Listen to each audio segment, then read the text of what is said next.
Hi friends, எல்லாரும் எப்படி இருக்கீங்க? Welcome back to my channel சாயாதிஸ் vlog. என்னுடைய சேனல் ஃபர்ஸ்ட் டைம் பார்க்குற மாதிரி இருந்தால் கண்டிப்பாக சப்ஸ்கிரைப் பண்ணுங்க. மறந்துடாம பெல் ஐக்கானை ப்ரெஸ் பண்ணுங்க. அப்பதான் நான் போடுற வீடியோ உங்களுக்கு நோட்டிஃபிகேஷனாக வரும். இன்னைக்கு நம்ம சூப்பரான ஒரு சிம்பிளான ரெசிபி தாங்க பார்க்க போகிறோம். வீட்டில் வெஜிடபிள் இல்லையா, கவலையே படாதீங்க. இந்த பிளைன் பிரியாணி பண்ணி பாருங்க, அவ்வளோ டேஸ்ட்டாக இருந்துச்சு. எந்த வெஜிடபிளுமே இதுக்கு தேவையில்லைங்க. வெங்காயம் தக்காளி இருந்தாவே சூப்பராக நம்மளோட ஒயிட் பிரியாணியை ரெடி பண்ணிடலாம். நல்ல உதிரி உதிரியாக டேஸ்ட்டும் அவ்வளோ சூப்பராக இருந்துச்சுங்க. கண்டிப்பாக இது லஞ்ச் பாக்ஸுக்கு பர்ஃபெக்டாக இருக்கும். இன்றைக்கி நான் இந்த பிரியாணியை குக்கரில் தாங்க செய்கிறேன். நீங்கள் பாத்திரத்தில் கூட செய்யலாம். குக்கர் வச்சுட்டு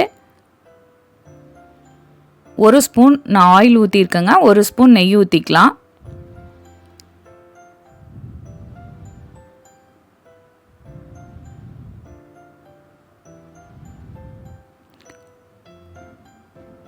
நெய் நல்லா சூடானதுக்கப்புறம் ஹோல் பிரியாணி ஸ்பைசஸ் போட்டுக்கலாங்க தாளிக்கிறதுக்கு.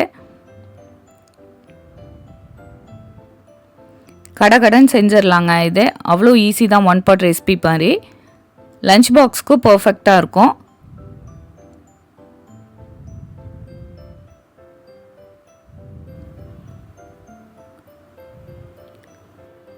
ஒரு 10 முந்திரி இதில் ஆட் பண்ணிக்கலாங்க.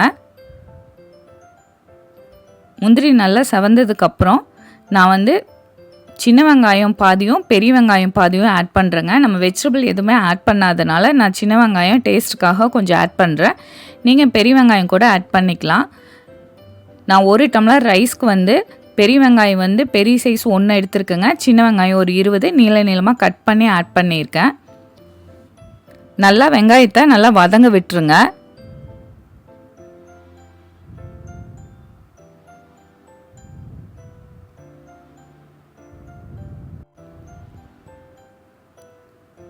காரத்துக்கு நீள நீளமாக கட் பண்ண பச்சை மிளகாய் 4 ஆட் பண்ணியிருக்கேங்க. உங்கள் காரத்துக்கு தகுந்த மாதிரி ஆட் பண்ணிக்கிங்க.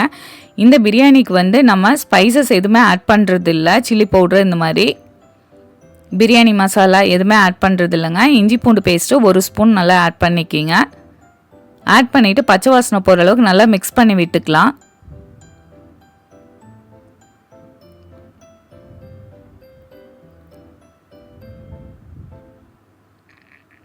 இதுக்கு நான் மீடியம் சைஸ் தக்காளியை சின்ன சின்னதாக கட் பண்ணிவிட்டு ஆட் பண்ணுறேங்க. தக்காளியும் அதிகமாக தேவைப்படாது இந்த பிரியாணிக்கு.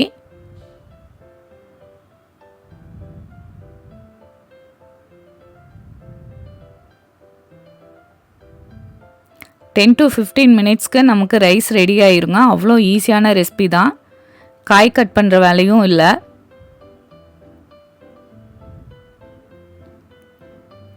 இப்போ இதுக்கு தேவையான அளவு உப்பு ஆட் பண்ணிவிட்டு கரம் மசாலா பொடி 1/2 ஸ்பூன் ஆட் பண்ணிக்கலாங்க.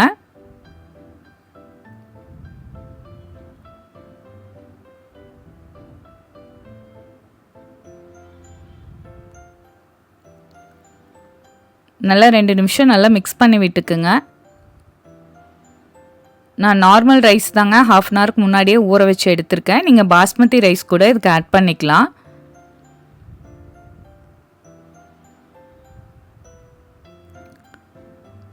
தக்காளி நல்லா வதங்கினதுக்கப்புறம் இதில் ரைஸ் ஆட் பண்ணிக்கலாங்க. தண்ணி ஃபுல்லாக ஃபில்ட்ரு பண்ணிவிட்டு ரைஸ் ஆட் பண்ணிக்கிங்க. ரைஸ் ஆட் பண்ணிவிட்டு ஒரு டைம் நல்லா மிக்ஸ் பண்ணி விட்டுட்டு இதுக்கு தேவையான அளவு தண்ணி ஆட் பண்ணிக்கலாங்க. நான் நார்மல் ரைஸ்க்கு 1க்கு 2.5 கப்பு தண்ணி ஆட் பண்ணுறேன். உங்கள் ரைஸ்க்கு தகுந்த மாதிரி நீங்கள் ஆட் பண்ணிக்கிங்க.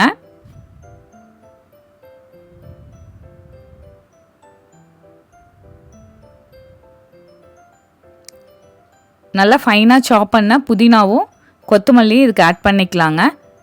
இந்த மாதிரி லைட்டாக பபிள்ஸ் வந்ததையும் லிட்டை போட்டு ஒரு 3 விசில் விட்டு எடுத்திங்கன்னா கம கமன்னு சூப்பராக ப்ளைன் பிரியாணி ரெடி ஆயிரும்.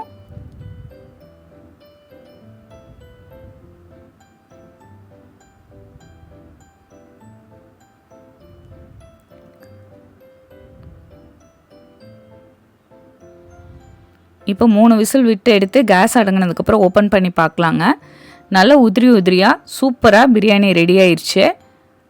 அவ்வளோ வாசமாக இருந்ததுங்க பிரியாணி.